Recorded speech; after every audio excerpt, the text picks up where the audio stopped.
Marta, we were talking about how you just purchased a home, Yes. and many people say that it's not a good time to buy, right? Yeah. So when I moved back here from LA, December of last year. So now it's actually, I've been here for a year back in Wow. Arizona. But when I got back, the interest rate's really high, right? But I really wanted to buy a house. I'm like, I'm buying a house no matter what. Like, I want to do it. I had some money saved up, so I want to do it. And people are like, oh, the interest rates are really high. Just wait till the interest rates go down. People just were kind of trying to talk me out of it.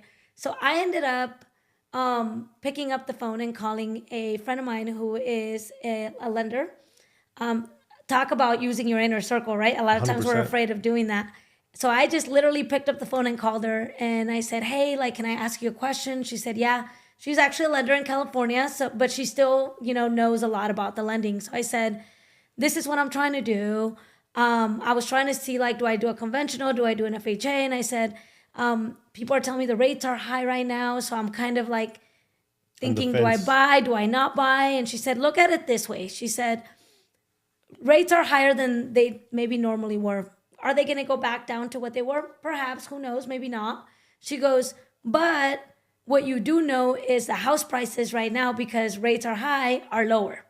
So she's like, lock in the rate, buy the house. If you could get approved, she said, for a second house, buy it. Yep. She said, buy it, lock in the rate, buy the house. She goes, and then if the rates do drop in a year, refi.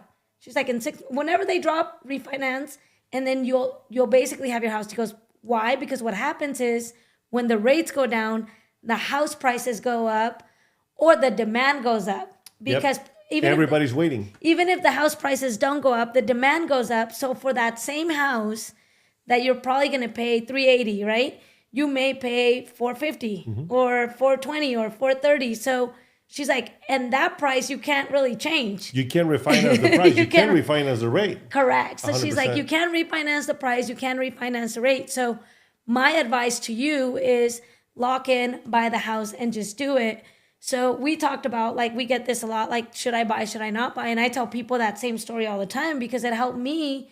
Like, not only did I do it for myself, like, I'm not telling you to do something that I've just heard. I'm telling you actually put your money where your mouth like, is. I put my money where my mouth is, right? Like, I bought my house and did it under that same method. So Definitely. I would definitely recommend that. And there's a saying that marry the house and date the rate, right? Because you're not gonna, if the rates drop, that's awesome. But what if they don't? We've been waiting for 2 years for the rates to drop. Correct. Right? And there's a saying that I love quoting by Warren Buffett. You know who he is, right? I love him. So Warren Buffett says that when people are greedy, be scared. Yep. And when people are scared, Be greedy. and what do you think people are scared or greedy right now? Yeah. But and that's kind of what I did with my surprise home, because the rates at that time were high too, right? And that's why people were like, no, it's not a good time to buy. But then So look, you can get a good deal. it was a huge win. 100%. It was a huge win that happened, and that, I ended up doing that. But, he also says, Warren Buffett, which I love, he said, what does he say? Buy it for $1, make two, or something like that. Or Yeah, I mean, if you get into the game, you're buying a property right now. Yeah. It's gonna go up in value. Even last year, the rates were a little higher, right? But even though the rates and the demand is slow, the prices went up anywhere from 3 to 5%, depending on where you live in the city. So let's say you bought a $400,000 home, at least you made $12,000. That's basically getting half of your mortgage back in equity. Yeah. And not only that, but you paid your mortgage down. And this is something that people don't think about. Just because you're renting and you're paying less doesn't mean you're putting more in your pocket. Correct. Because every single penny that you pay for your rent is actually going nowhere. And every single payment you do in your mortgage is going there's many ways that you're going to save. First of all, it's paying your debt down. You're going to owe less. Yeah. You're gaining equity. That's the second Correct. part. And then the interest that you pay, it's deductible. So people that are paying taxes, they actually will get maybe a little refund. So there's more money than just the appreciation. And people get fixated on that. It's not only the appreciation, it's also the debt that you're buying it down little by little every single year. And the tax benefits that you get that you don't have otherwise, especially Correct. being single, making good money. You don't have a lot of deductions. There's zero tax benefits. Exactly. And now when you have an investment property, then we're getting into real deep business, which is depreciation, appreciation, taxes, interest, expense. Anything that you do for the house, it's a deduction to you, and you're Correct. basically making an investment in you. Yes. It's crazy. Like, there's so much, and that's what we're passionate about this, because it's truly a big savings for people. I recently closed 2 houses for one of my friends. He's a business owner paying $60,000 in taxes. I did the math. He's not going to pay taxes anymore just because he's owning these 2 homes. Oh, wow. And somebody else is paying for them. Oh my gosh, that's huge. He says, Juan, I've been talking to my accountant to see how I save money. He's like, no, you have to pay. And when you told me this, I'm like, dude, yeah. And again, confirm this with your accountant. I'm not a CPA, but this actually works that way. I'm using it myself, right? Instead of paying, because I was paying a bunch of money in taxes. Yes. Well, how can I keep it? Well, the government cannot produce housing, so they give you credits for incentivize you to do it and also to invest. Because when you buy a house and you remodel it, you're hiring people, you're hiring the plumber, you're buying lumber, you're buying this and that. So you're giving back. It's an investment for everybody. And then you're providing housing for people that can't afford it yet or that are working towards getting their own home. And we talk about, too, like what I tell people all the time, because now I've been here for a year. I think I bought my house in April. So now it's almost going to be a year in the house, right? Which flew by.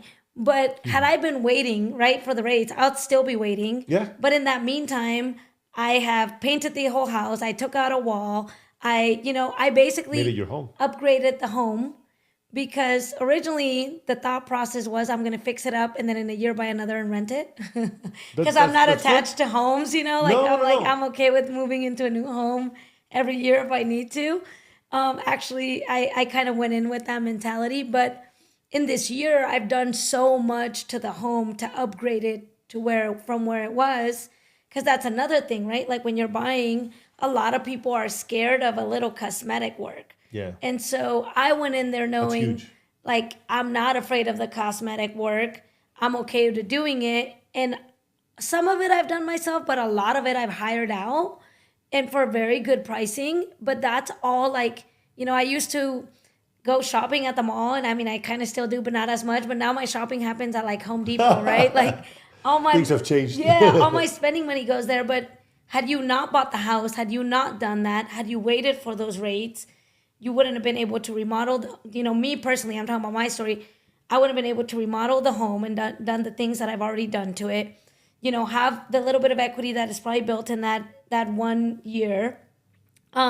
Your property has appreciated more because of the work you did too. Yeah, correct. That doesn't even reflect it right now, right? Because I haven't even gotten appraised again. So I've kind of done all of that already by not waiting. So and the other thing is instead of spending your money in the mall, you're investing it in your home. Correct. Which again, I know you're getting wiser and that's a lot of people, especially that are in their 20s, they're like, I don't want to do that, but you'll be surprised.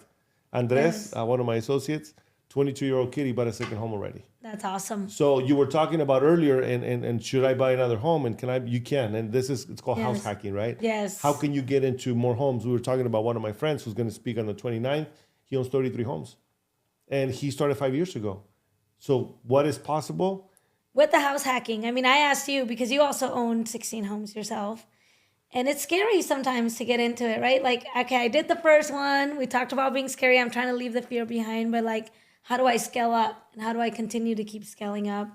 And we talked about creative loans. There's many ways you can get property. You can have the owner be your bank, which is a seller carryback. You can do a wrap, which is basically having the owner as a bank. And we can talk about all that little by little. You can also borrow equity from the home that you have because you mentioned you have some equity. Do you mind sharing how much equity you have? So I probably right now have about $250,000. Okay.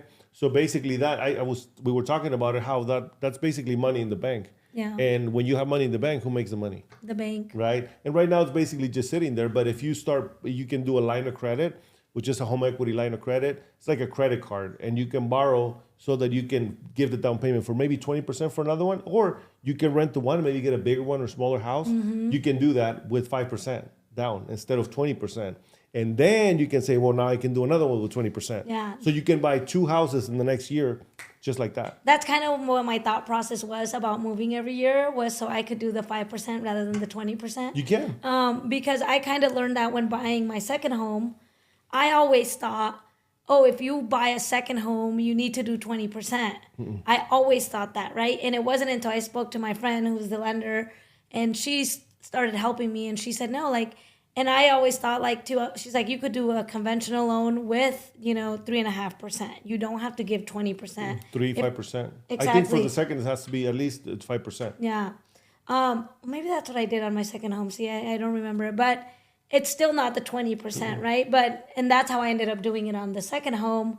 Got that as a conventional, and then bought that second home with like, I think it was 5%. I think you're right, and then she's like, and if you want to do it again in a year, you could do it again and move to that house and rent this one. Yeah. Fix it It's while you're doable. living there. Yeah. And then another thing is like we bought some land and we actually offered the seller. I said, would you be my bank? It's a seller carryback. I'll give you $20,000 and you finance the rest. Okay. And they did it. So I would just be careful and do about 5-year term, because then if it comes due in a year and you don't have the money, you can lose it. Yeah. So you got to be careful. And we're also, one of the things that I've been thinking lately, because we've been telling people to do this, buy a second home and rent the one they have, because most people who bought 5-6 years ago, they have a ton of equity and their payment's super low. Yeah. So they'll own 2 homes with the price of one, just like you're doing, right? Because Correct. you're paying basically the same as you would for that first one, but that first one is helping you with the second payment. Correct. Which is now you have 2 houses, but you only have paid for one, and now the equity. Let's say they both went up 200,000. Now you didn't just make 200; you made 400,000. Correct. And this is how you start building wealth. And it's not get a rich quick scheme. It's over time. At least you got to look at 5 to 10 years. Yes. And you're young, so a lot of people that are thinking about this, that are in their mid-20s, mid-30s, even 40s. Yeah. We have like another 15, 20 years of work, that we want to work. Correct. And then by that time, you'll have some income. And this is the most important reason why I do it. Do I make money? 100%. It's my business. Yeah. However, the reason I do it, and I truly do it for this reason, is you show people that I'm going to give you an example. Do you have anyone in your family that is retired and gets Social Security? Well, my mom now. Okay. Yeah. Does she get a lot? No. Do you think that'll be enough if she didn't have a home? 100% no. Okay. So and this is why I started doing it, because I started seeing people that were coming to our office. First of all, buying their first home in their mid-50s or early 60s, Yeah. they're going to work the rest of their life because their income typically is not the greatest because they never purchased. Yeah. And now their payment is going to be so high that they're going to have to work and get Social Security. But then Social Security punishes you if you work for making Correct. money. So I'm like, well, do we want to really depend on the government, or do we want to create our own investment portfolio? And how do we do it using other people's monies? And that's what we were talking about. So don't miss out on the seminar, because this is great information Yes. that you're going to hear as to how to become wealthy little by little. And especially if you people that are younger, Yes. it's the best time to get in, because you'll have time. No matter ask whoever you want. People that bought 20 years ago, even in the crash, if you kept your house after the crash, you'd still be good. It's been 20 years and Yep. people are still waiting for the prices to drop. They're not going to drop, first of all. They're not. There's not enough inventory. And that's a whole different rabbit hole that I can go into. That's a whole different gosh. podcast. Exactly. But there's so much about that people don't realize. And I'm so happy that you're thinking about that right now. Yeah. And little by little, get more homes. And even like when you said, like I told you I bought my first home at 22. You told me one of your guys just bought his second home. I wish, right? Could have, should have, would have.